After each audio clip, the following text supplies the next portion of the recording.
What's the most messed up / inappropriate thing that someone's casually said to you?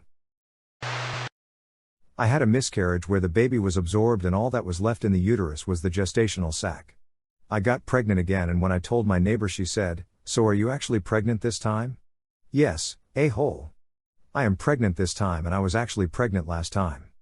Unfortunately, I just said yes and went in the house. My mom died of cancer when I was 2. When I was roughly 6, my older siblings told me that my mom and I were playing in the front yard and I kicked a ball into the road, and when she went to get it she got hit by a garbage truck, and that's how she died. I didn't find out the truth till a few years later. Odd that I have zero relationship with my family now. My mom said this to me: "Your brother is only nice to you because he's not threatened by you or your partner. If you were successful and she were pretty, he wouldn't be nice to either of you." I stretched in class, sitting in the front seat, and my teacher clapped and said, "And that's why I put you types of girls up front." I was in 6th grade.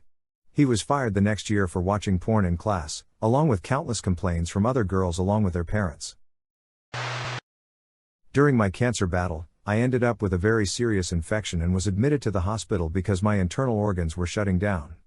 I begged my ex-husband to bring my son to see me since I would be missing my custody time as I was in the hospital. Ex brought my son, nurse kindly gave my little 5-year-old boy a popsicle, and I sang him to sleep in my room, on my bed. I was very happy. I turned and sincerely thanked my ex for bringing my son to see me, and he coldly looked at me and said, "I wish you would just die. It would make my life so much easier. Stop fighting and just effing die." He then took our son and left the hospital, and I sobbed for hours. The asshole then sued for more custody because I had cancer and got it. But it all worked out in the end as he left the country and I ended up with full custody of my son, and he didn't even get visitation for more than 4 years. It hurt a lot when my mom would get drunk and cry to me that she wishes I had passed away instead of my father. It hurt a lot more when she said it offhandedly and sober though. My nan's sister, at our first meeting, said to 14-year-old me, "You look like a fat leak." I was flabbergasted. Fun fact. When she died a couple of years ago, during the funeral, her daughter gave a speech and told a lot of secrets about how her mom was a total biatch and narcissist, abused her and made her life a living hell. The whole church was in shock and they sort of canceled the funeral due to all the consternation. My ex-wife said to me, "Everyone hates you, they can't stand being around you." Never could figure out why she said that.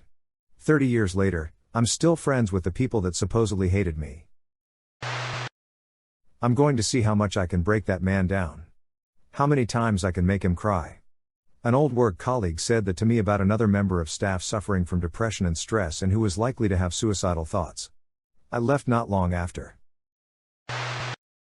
Me and my father-in-law were shopping in a store for groceries and we saw a massive jar of Hoji sausages and the label on it literally said, "Big Daddy." So me and him were cracking jokes and some old decrepit guy walks past and sparks up a conversation with the in-law, and as he walks away he says, "I bet she takes big ones in her."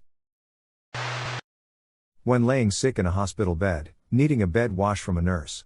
She lifted my hospital gown up and goes, "Those are the smallest tits I've ever seen." I was 17. I can't wait for you to be blind, your art gets better and better.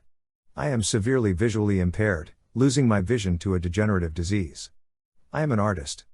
I paint and create work with themes sometimes relevant to my vision loss. Someone I knew said this to me, in front of a group of people at dinner 2 years ago. I was 32 at the time. Middle of a grocery store. I'm 18 or 19. A man 50 plus years old walks up to me, puts his arm around my shoulders, stares down at my breasts, and says, "Damn girl, can you see your feet?" I had a dentist say that I needed to work on that for when I had a boyfriend, when I was gagging during whatever the hell he was doing. I think I was 11. I did not understand it at all until I was much older and saw like the second episode of Glee where a gag reflex comment is made. I asked my mom about it and she explained and I was like, oh, is that why my dentist said this? She was not thrilled that I'd waited so long to tell her. It wasn't to me but it was to my classmate. In the 5th grade we had a teacher who was really rude. Like went out of her way to make our lives hell.